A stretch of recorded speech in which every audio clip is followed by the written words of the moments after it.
Hello everyone! Today we are going to study how to use modals in different tenses. Здравствуйте, ребята!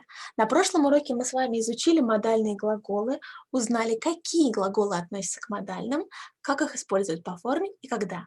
Сегодня же мы с вами узнаем, каким образом предложение в настоящем времени с модальными глаголами можно перенести в прошедшее время и в будущее. При этом можно ли изменять модальные глаголы по форме, или же нужно использовать другие глаголы или же конструкции взамен. Для этого сначала мы с вами рассмотрим два модальных глагола и перенесем его в три времени. Present simple, past simple, future simple. И на примере простых, а затем более сложных предложений мы попрактикуемся использовать предложения со смыслом модальных глаголов в трех временах. По окончанию урока я надеюсь, что для вас будет несложно самим составлять предложения со смыслом модальных глаголов в этих трех временах. В конце у вас будет небольшое задание для самостоятельной работы. So let's start. First, I want to tell you how the video lesson works. If you need to take some time to think, to answer some questions, or maybe to take notes, you can always pause a video like that. Then you can play or replay some moments that you need. If you didn't understand the video, well, you can always watch it a few times as you wish. So, let's start. Here we have two sentences. I can swim and I must stay home. Can you find the modal verbs here? That's right, can and must. So, this is in present tense. How can we say it in the past? For example, yesterday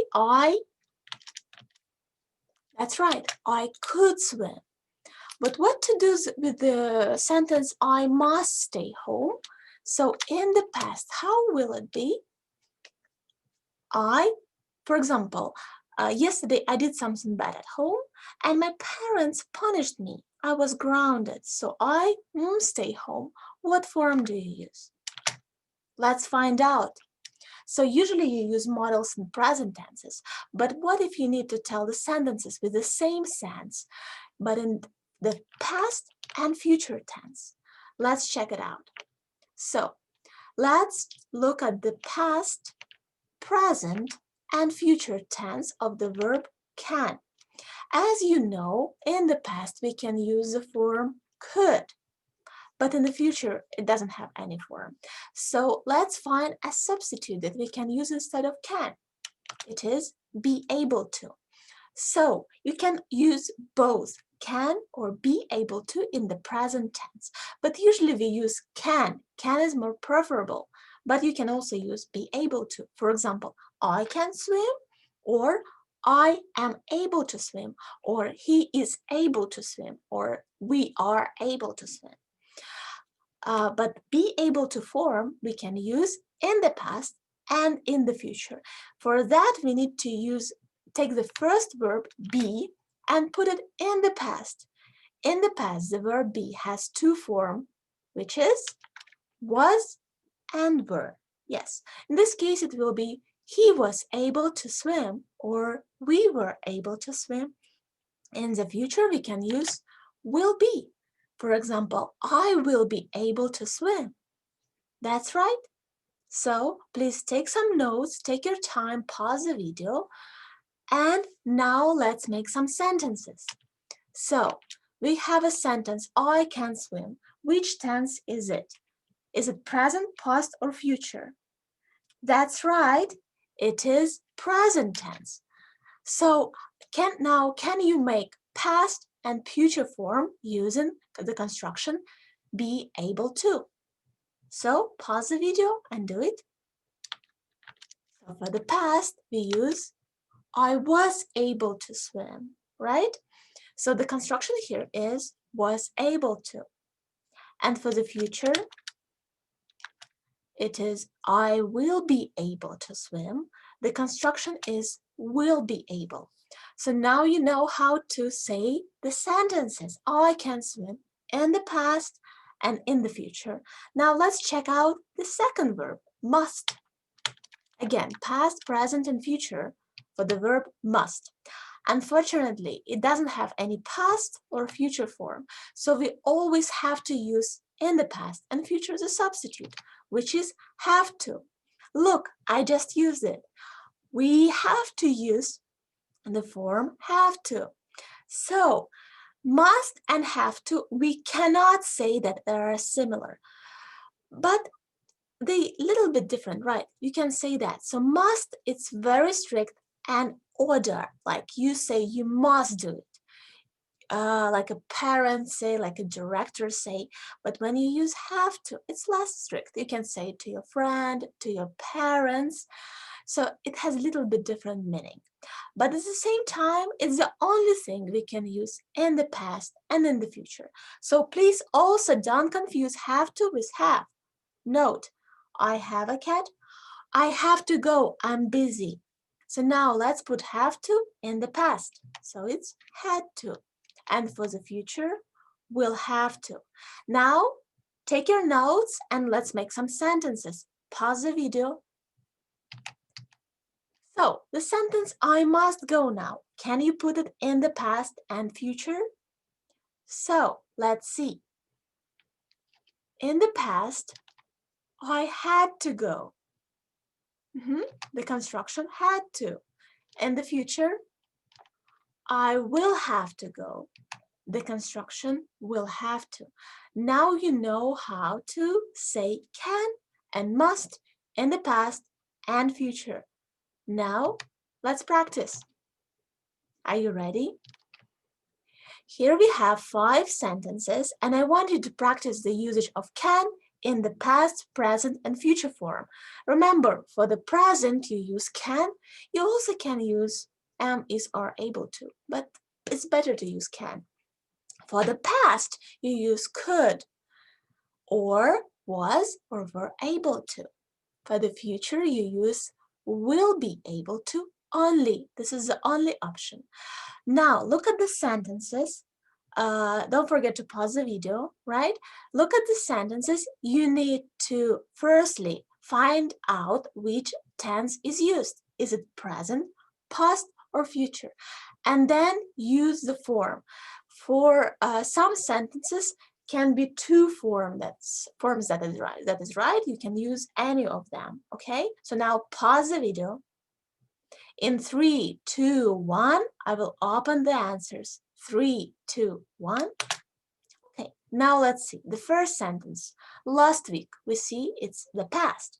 For the past, we can use both. Could go or were able to go. So last week we could go or were able to go swimming. This week we can't. So in the past, we could, now we can't. Maybe the Smith will be able to build a new house next year. Look at the next year. It's the future. We have only one option, which is will be able to build. Now let's look at the sentence number 3, which is tricky. It's very complicated. Let's look. I used can pass or will be able to pass. So both present and future, they are both right. Just have a little bit of different meaning. So if you say, if you try hard, you can pass your examination. It's like a fact you say, like, you work hard, you do good. You prepare for the exam, you do the exam well. So, but if you use will be able to, this is the future form. In this case, it's kind of a sentence you can say to your friend, like your opinion. For example, if you try hard, it's very probable it's possible that you will be able to pass your exam. So you use or like a fact or as something you can say to a friend with a future tense. You choose. When I was 5, we see was, which is past. So we have 2 options. I could not swim or I wasn't able to swim. And for the 5th, we have they were so busy, were past. They could not text me or they weren't able to text me. Look, not wasn't, but weren't, because they is plural, many, right? So both are correct. Now check your answers and correct if you did some mistakes. You can watch this video again in 1 or 2 days and try to do exercises again, okay? So now let's practice must. So must in the present, had to in the past, and will have to in the future. So now you look at the sentence, find out what tense is used. Is it past, present, or future? And use the right form. There is only one option here that you can use. Yes, for the present, you can maybe use have to as well, but look at the meaning, okay? So I'm gonna pause in 3, 2, 1. You pause, and now I'm gonna show the answers. Check it out. So yesterday, I had to. Past, we will have to leave early tomorrow. Tomorrow, future, will have to.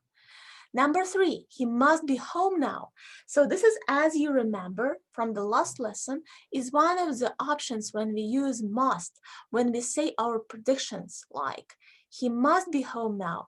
We think that it's late, he must be home. And number 4, it's rules. Look, you must follow the rules. It's order, like you must. You have no option, you must, right? And number 5, last month, we see the past tense, so we use had to. Now, I hope that you did right, you corrected your mistake. Now let's revise what we studied today. So we studied the verb can and must. For the present, we have options. We can use can, or am, is, are, able to. Or we can use must, and if it's less strict, have to. For the past, we have could or was, were able to. For the must, we have had to only. And for the future, for the can, we have for can we have will be able to, and for must we have will have to, only this option. So now you know how to say can or must in the past and future. So now let's talk homework. So I wanted to make 3 sentences with can and 3 sentences with must about yourself and your family, each and one in each tense. So what do? You take the verb can, right, and say any sentence about yourself. For example, I can cook. Then you put it in the past. You can use I could cook or I was able to cook. Both are correct. And then you put it in the future. I will be able to cook, right? It will be great if you use some comments like I will be able to cook in a month. Because I'm studying now how to cook. It will be great if you use the comments, please. So now, and must. In the present, I must do my homework. In the past, when I was young, I had to clean my room every day. Now I have to clean my room once a week. And the future, for example, I will have to do homework when I study at the university, for example. So I hope it is clear. If you can watch this video again and again if needed. So thank you for your attention. And because you sat for a long time, you were sitting for a long time in front of the computer of the screen, your eyes need some rest. So please take a break. Your eyes need it. Again, thank you for your attention. You did a great job.